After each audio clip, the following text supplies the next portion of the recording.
தர்மஸ்தலா படுகொலை குற்றச்சாட்டுகள் தொடர்ந்து கர்நாடக மாநிலத்தை ஆட்டி படைத்து வருகிறது. ஒவ்வொரு நாளும் வெளியாகக்கூடிய தகவல்கள் பகிரகமாகவே அமைந்து வருகின்றன. புதுசா ஒவ்வொரு தரப்பிலிருந்து ஒவ்வொரு தகவல் வந்துகிட்டு இருக்கு. அந்த வகையில் பார்க்கும்போது பிரதானமாக எல்லோரும் எழுப்பக்கூடிய கேள்வி என்னவா இருக்கு அப்படின்னு நம்ம பார்க்கும்போது, இவ்வளவு அமைதியான தர்மஸ்தலா கோவிலுக்குள்ள இத்தனை பிரச்சனைகள் எப்படி சாத்தியமாச்சு? ஒரு பிரபலமான கோவில் இருக்கக்கூடிய ஸ்தலம்னு சொல்றீங்க, ஆனா அரசுக்கு இவ்வளவு நாள் அங்கு நடந்துட்டு இருக்கக்கூடிய விஷயங்கள் எதுவும் தெரியாம இருந்திருக்குமா? அங்க அரசு ஊழியர்கள் இல்லையா அப்படின்னு கேட்கும்போது இதற்கான பதில் என்ன சொல்றாங்கன்னா, அந்த கோவிலுடைய நிர்வாகம் அரசின் கட்டுப்பாட்டில் இல்லை என்பதுதான். இப்போ உதாரணத்துக்கு நீங்க தமிழகத்தை எடுத்துக்கிட்டீங்கன்னா, இங்க இருக்கக்கூடிய பெரும்பான்மையான பெருங்கோவில்கள் எல்லாமே தமிழகத்துடைய அறநிலையத்துறை அமைச்சகத்தின் கீழ் கட்டுப்பாட்டில் வருது. இங்க தர்மஸ்தலாவில் இருக்கக்கூடிய அந்த கோவிலை பொறுத்த வரைக்குமே ஒரு தனியார் அறக்கட்டளையுடைய கட்டுப்பாட்டில் இருக்கிறது. அந்த தனியார் அறக்கட்டளையுமே ஒரு குறிப்பிட்ட குடும்பத்தார் தான் காலங்காலமா அதை அட்மினிஸ்ட்ரேட் பண்ணிட்டு இருக்காங்க, நிர்வகிச்சுட்டு வராங்க. இன்னும் சொல்லணும்னா, குறிப்பா சொல்லணும்னா 21 தலைமுறைகளாக அந்த ஒரு குடும்பத்தை சேர்ந்தவர்கள் தான் இந்த கோவிலை நடத்தக்கூடிய அந்த அறக்கட்டளையின் நிர்வாகிகளாக இருக்கிறார்கள். அதனாலவே அந்த ஊர்ல அவங்க ஒரு ஸ்பெஷலான ஒரு இடத்தை பிடிச்சிருக்கக்கூடிய நபர்களாக இருக்காங்க.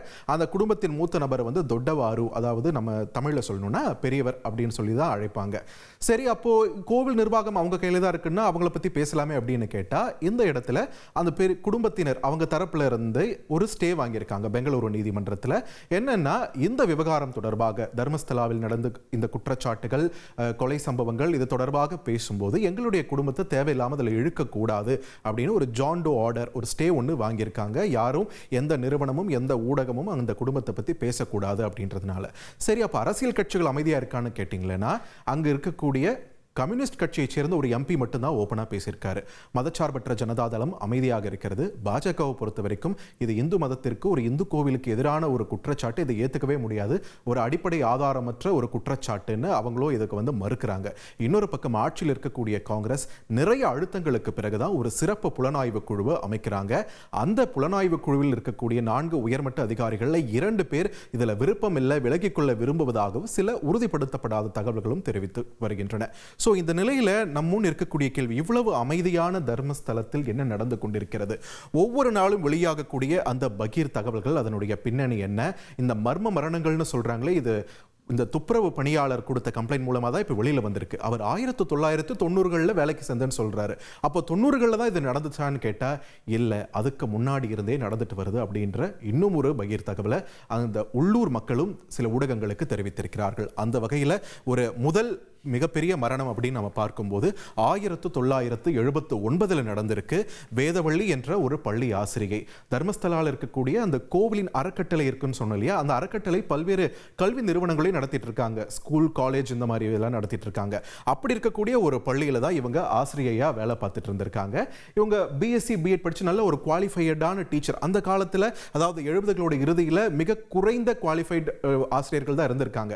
அதில் இவங்களும் ஒருத்தங்க. அதனால அந்த பள்ளியுடைய முதல்வராக இவங்க முயற்சி பண்ணியிருக்காங்க. ஆனால் பெரிய இடத்துடைய சப்போர்ட் வேற ஒரு நபருக்கு இருந்திருக்கு. ஸோ வேதவள்ளி என்ன பண்ணியிருக்காங்கன்னா, கோர்ட்டை தேடி போயிருக்காங்க, கோர்ட்டு நாடி இருக்காங்க, கோர்ட் இவங்களுக்கு சாதகமாக தீர்ப்பு வழங்கியிருக்கு, இவங்களுக்கான ப்ரொமோஷனை உறுதிப்படுத்தியிருக்கு. இந்த நிலையில் திடீர்னு இவங்களுடைய கணவர் ஒரு நாள் வெளியூர் போயிருந்த சமயத்தில், வெளியூர் போயிட்டு திரும்ப பார்த்தா இவர் உயிருடன் எரித்து கொள்ளப்பட்டிருக்கக்கூடிய காட்சிகளை தான் பார்க்க முடிந்தது.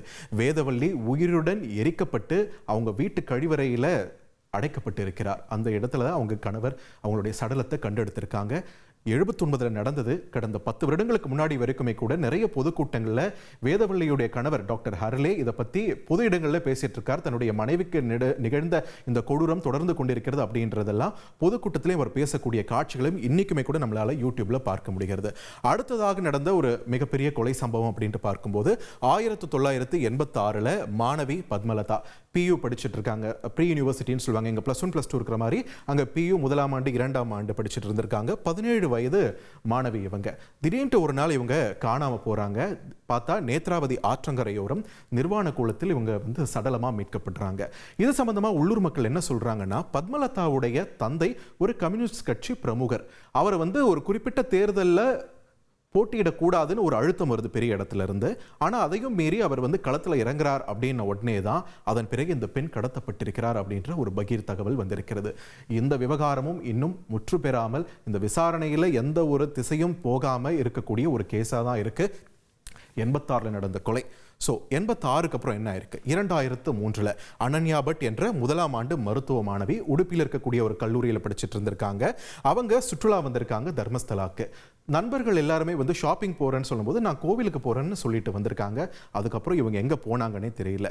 2-3 நாட்கள் கழித்து இவங்களுடைய அம்மா பார்த்தீங்கன்னா கொல்கத்தாவில் சிபிஐயில் வந்து ஒரு ஸ்டெனோகிராஃபராக வேலை பார்த்துட்டு இருந்தாங்க, சுஜாதா பட். அவங்கள பற்றி நம்ம இதுக்கு முன்னாடியான தர்மஸ்தலா தொகுப்பில் கூட நம்ம பார்த்துருக்கோம், ஒரு வயதான பெண்மணியை பார்த்துருக்கோம் இல்லையா. அவங்களுக்கு வந்து ஒரு 2-3 நாள் கழிச்சு மாணவி அனன்யா பட்டோடைய தோழி ஒருத்தங்க ஃபோன் பண்ணி இந்த மாதிரி உங்கள் பொண்ணு மிஸ் ஆயிட்டா அப்படின்னு சொல்கிறாங்க. உடனே ஹாஸ்டலுக்கு அவங்க அம்மா தரப்புல இருந்து ஃபோன் பண்ணி கேட்டபோது ஆமாம் 2-3 நாளாக ஆள் இல்லை, நீங்களே வந்து பாருங்க அப்படின்ட்டு ஒரு சாதாரண ஒரு பதில் தான் கிடைச்சிருக்கு.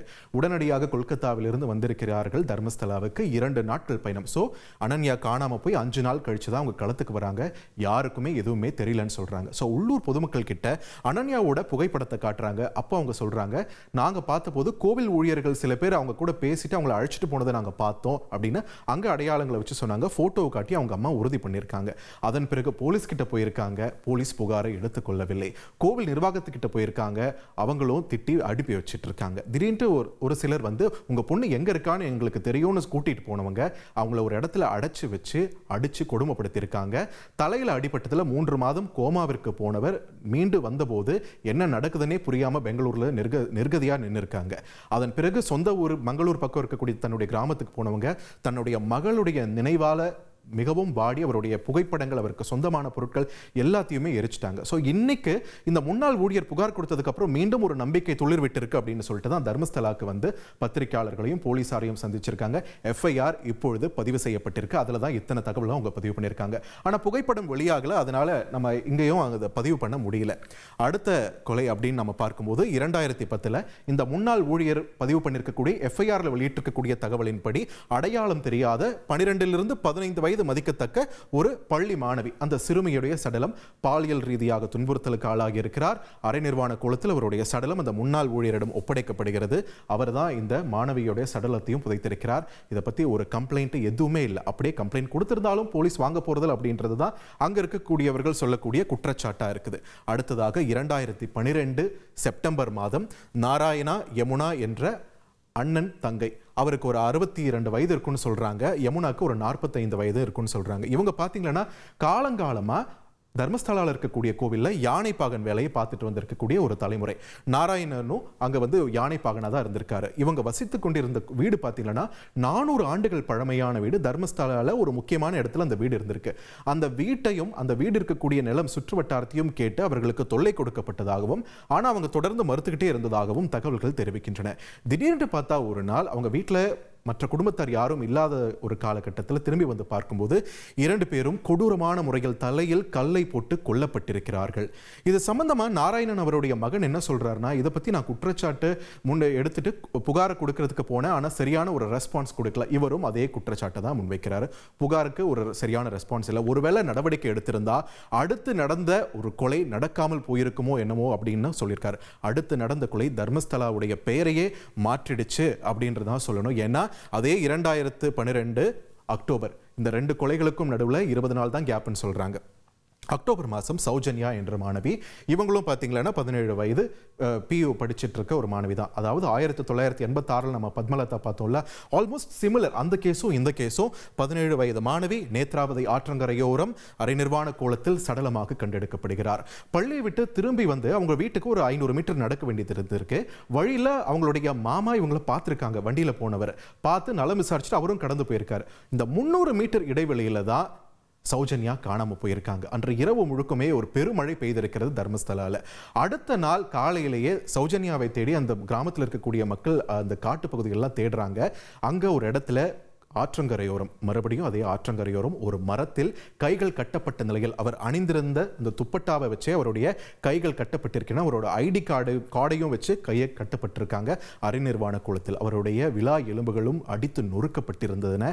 அவர் மட்டும் இல்லாமல் பாலியல் ரீதியாக துன்புறுத்தப்பட்டு அவருடைய பிறப்புறுப்பில் மண்ணை வச்சு தடவி இருக்காங்க, அப்பி இருக்காங்க அப்படின்ற ஒரு தகவலும் வெளியாக இருக்கு. ஒரு கொடூரமான ஒரு மரணம் சௌஜன்யாவுக்கு ஏற்பட்டிருக்கிறது. அதனால தான் நாராயணன் அவருடைய மகன் சொல்லியிருக்காரு, ஒருவேளை என் புகார் ஏற்கப்பட்டிருந்தால் இருந்திருந்தால் சௌஜன்யாவுக்கு இந்த மாதிரியான ஒரு நிலை வராமல் போயிருந்திருக்குமோ அப்படின்னு தான். ஏன்னா சௌஜன்யாவோட கேஸ் மிகப்பெரிய பிரளயமாக வெடித்தது இந்த 2012 அந்த காலகட்டத்தில். என்ன ஆயிருக்குன்னு பார்த்தீங்கன்னா, போலீஸ் ஒரு வழியாக இது நடவடிக்கை எடுத்தே ஆகணும்னு ஒரு நிலைக்கு வந்தபோது மனப்பிறழ்வால் பாதிக்கப்பட்ட சந்தோஷ் ராவ் என்ற நபரை கைது பண்றாங்க. ஆனால் இது சௌஜன்யாவோட பெற்றோர் மறுக்கல. ஏன்னா இதுக்கு ஆதாரமாக சொன்னது சௌஜன்யாவுடைய உள்ளாடி சந்தோஷ் ராவோட வீட்டில இருந்து நாங்கள் கைப்பற்றோம்னு போலீஸ் சொல்லியிருக்காங்க. ஆனால் சௌஜன்யாவோட தாயார் என்ன சொல்றாங்கன்னா, போலீசார் தான் சாட்சியங்கள் அடையாளம் காண்பதற்காக உங்க மகளோட ட்ரெஸ் எல்லாம் வேணும்னு என்கிட்ட இருந்து வாங்கிட்டு போனாங்க. என்கிட்ட இருந்து வாங்கிட்டு போன துணி தான் இப்போ சந்தோஷ் ராவோட வீட்டில் இருக்குன்னு கடைசி வரைக்கும் அந்த குற்றச்சாட்டுக்குள்ளான நபருக்கு ஆதரவாக சௌஜன்யாவின் பெற்றோர்கள் இருந்திருக்கிறார்கள். சௌஜன்யாவின் தந்தை நீதிக்காக போராடி போராடி ஒரு வழியில் இது நடக்க போறதில்ல, வேற எதுவுமே நடக்க போறதில்லைன்னு தெரிஞ்சு கேஸும் க்ளோஸ் ஆயிடுச்சுன்னு கேன்சரால் பாதிக்கப்பட்டு மறைந்ததுதான் இந்த சம்பவத்தின் உச்சக்கட்ட சோதனையாக இருக்கிறது. இப்போ அவங்களுடைய தாய் தனியாக வாழ்ந்து கொண்டிருக்கிறார். அது மட்டும் இல்ல, அந்த பகுதியில் சௌஜன்யா பத்தி பேசுறதுக்கு உள்ளூர் மக்கள் பெரிய அளவில் யாரும் தயாராக இல்லை. இப்போ நீங்க திரையில பார்க்குறீங்களே இந்த புகைப்படம் என்னன்னா, இங்க பாருங்க அந்த போர்டு பிளர் பண்ணப்பட்டிருக்கு. அதுல என்னன்னா சௌஜன்யா வீட்டிற்கு போகும் வழி என்று அந்த ஒரு போர்டு தான் இங்கே வச்சிருக்காங்க. ஏன்னா சௌஜன்யா பற்றி பேசுறதுக்கு யாரும் தயாராக இல்லை.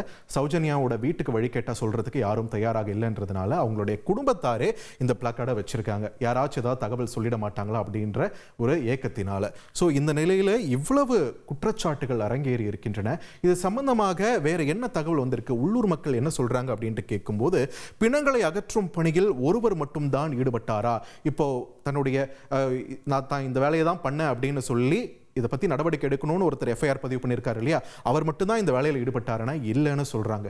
காலங்காலமாக பல ஆண்டுகளாக யாராவது ஒரு இந்த துப்புரவு ஊழியர் இந்த மாதிரி பிணத்தை புதைக்கக்கூடிய பணியில் இருந்துட்டு தான் இருந்திருக்காரு. அதில் ஒருத்தர் மட்டும்தான் இப்போ முன் தகவலை சொல்லியிருக்காரு. இன்னும் சில உள்ளூர்காரர்கள் என்ன சொல்கிறாங்கன்னா, அந்த காலத்துலலாம் நாங்கள் காட்டு பக்கமாக காலையிலலாம் ஒதுங்கும் போது திடீர்னு ஏதாவது ஒரு பணம் அங்கே கிடக்கும். அதுவும் இல்லாமல் மண்ணில் அரைகுறையாக மூடிட்டு போவாங்க. அங்கே இருக்கக்கூடிய வனத்தில் இருக்கக்கூடிய காட்டு பன்றிகள் அந்த பிணத்தை தின்னக்கூடிய காட்சிகளெல்லாம் நம்ம பார்த்துருக்கோன்ற மாதிரியான அதிர்ச்சி தகவலை வெளியிடுறாங்க. சோ இத்தனை நடந்துமே கூட எந்த ஒரு நடவடிக்கையும் எடுக்கப்படலையா, எஃப்ஐஆர் பதிவு செய்யப்படலையா அப்படின்ற ஒரு கேள்வி தொடர்ந்து கொண்டே இருக்கிறது. இங்க இன்னும் வலுவாக எழக்கூடிய கேள்வி, நடந்தவை அனைத்தும் பாலியல் ரீதியிலான மரணங்கள் மட்டும்தானா, பாலியல் வன்கொடுமை செய்யப்பட்டு பெண்கள் கொல்லப்பட்டிருக்கிறார்கள் மட்டும்தான் எடுத்துக்கணுமா? அதுக்கும் பதில் இல்லை என்றுதான் சொல்கிறார்கள். இப்போ நம்ம பார்த்த இந்த பட்டியலே பார்த்தீங்கன்னா, பாலியல் வன்புணர்வு நடந்த சம்பவங்கள்ன்றதை தாண்டி நில விவகாரமா இருக்கட்டும், அதே மாதிரி தன்னுடைய அதிகாரத்தை முன்னிறுத்தும் விவகாரமா இருக்கட்டும், இந்த மாதிரி நிறைய மரணங்கள். அதனால தான் 400க்கும் மேற்பட்ட மரணங்கள்னு சொன்னாலுமே இளம் பெண்கள் பாதிப்பு அப்படின்னும் போது 100 என்ற எண்ணிக்கையில் தான் சொல்கிறார்கள். ஸோ இத்தனை கேள்விகள், இத்தனை சர்ச்சைகள் தர்மஸ்தலாவை தொடர்ந்து கொண்டே இருக்கிறது. இந்த சிறப்பு புலனாய்வு குழு பணியை தொடங்கிடுச்சுன்னு சொல்றாங்க. ஸோ அதிலிருந்து நமக்கு வரும் நாட்களில் என்னென்ன மாதிரியான பதில்கள் கிடைக்க போகின்றன, அதே மாதிரி இந்த குற்றச்சாட்டுகளில் ஏதாவது நிரூபிக்கப்பட வாய்ப்பு இருக்கிறதா என்ற ஒரு கேள்வி எல்லாம் எழுந்திருக்கிறது. அந்த முன்னாள் ஊழியர் துணிஞ்சு தற்பொழுது எஃப்ஐஆர் பதிவு பண்ணதால் அப்ரூவரா மாறி இருப்பதால தான் தன்னுடைய மகளை இழந்த சுஜாதா பட்கா இருக்கட்டும், சௌஜன்யாவோட தாயாரா இருக்கட்டும், பத்மலதா அவங்களோட குடும்பத்தாரா இருக்கட்டும், இவங்க எல்லாருக்குமே ஒரு புதிய நம்பிக்கை துளிர்த்திருக்கிறது. தவறு செய்தவர்கள் தண்டிக்கப்படுவார்கள் என்ற அந்த ஒரு நம்பிக்கை காப்பாற்றப்படுமா என்பதுதான் தற்பொழுது கர்நாடக அரசு முன் இருக்கக்கூடிய சவால்.